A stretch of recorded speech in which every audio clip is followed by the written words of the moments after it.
प्रयागराज में गंगा में पानी बढ़ जाने से नदी में कटान होने लगी है और यहाँ पर जो बड़ी संख्या में शवों को दफनाया गया था वो गंगा में बहते हुए नजर आ रहे हैं। ऐसे 100 से ज्यादा शवों का नगर निगम ने अंतिम संस्कार किया। यह किसी की बेटी होंगी, किसी की पत्नी या किसी की माँ। जन्म से मौत तक जिंदगी में न जाने कितने रिश्ते बने होंगे, कितने अटूट रिश्ते। शायद किसी ने सप्तपदी में कई वचन दिए होंगे, शायद किसी ने 7 जन्मों के साथ का भी वादा किया होगा, लेकिन मौत के बाद यहाँ फेंक गए, जो न दफन हो सकी और ना ही जल में प्रवाहित। कुछ ऐसी महिलाएं के भी शव निकले हुए हैं जिसके अभी नेल पॉलिश तक भी हम लोगों ने देखा, यहाँ देख रहे हैं कि नेल पॉलिश तक भी उसका चूड़ी पड़ी हुई है हाथ में और नेल पॉलिश भी पड़ा हुआ है। कुछ महिलाएं ऐसी भी हैं जो कि सुंदर सी साड़ी पहनी हुई हैं, उनके ऊपर ना तो कोई रामनामी है ना कफन है। तो अब इनके परिवार वाले की क्या मानसिक पीड़ा दशा रही होगी, अब ये तो जानना अब हम लोगों के बस का है नहीं।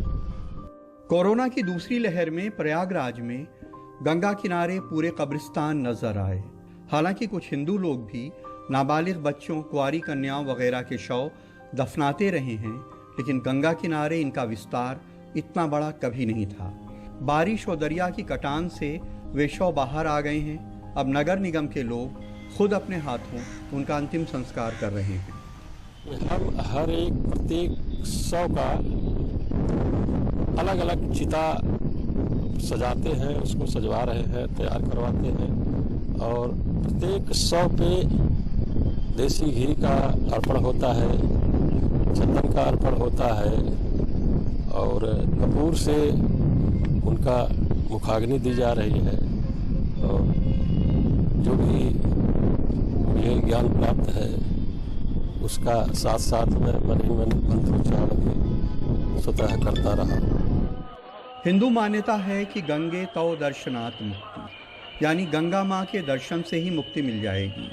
इसीलिए गंगा में स्नान से लेकर गंगा के किनारे अंतिम संस्कार तक की परंपरा रही है, लेकिन अपने प्यारों को गंगा किनारे फेंक देने की मिसालें शायद ही मिलती हैं। ये तो देखने से ही आपको ही स्पष्ट है कि ये नली लगी हुई थी कि एक बीमार आदमी था कोई, उसके परिवार वाले जैसे अपना वो पीछा छुड़ाने के लिए अपना यहाँ ऐसे तैसे छोड़ छाड़ के चले गए। नहीं तो भाई अब उनको अपने शव से, अपने परिजन से भय हो गया, क्या था अब हम तो बता नहीं पाएंगे, लेकिन छोड़ के चले गए तो दिख ही रहा है कि ऐसे ही छोड़ के चले गए हैं।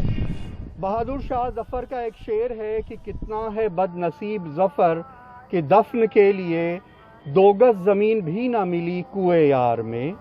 वाकई वो कितने बदनसीब होंगे जिन्हें दफन के लिए ना तो 2 गज जमीन मिली, ना बहने के लिए कोई दरिया।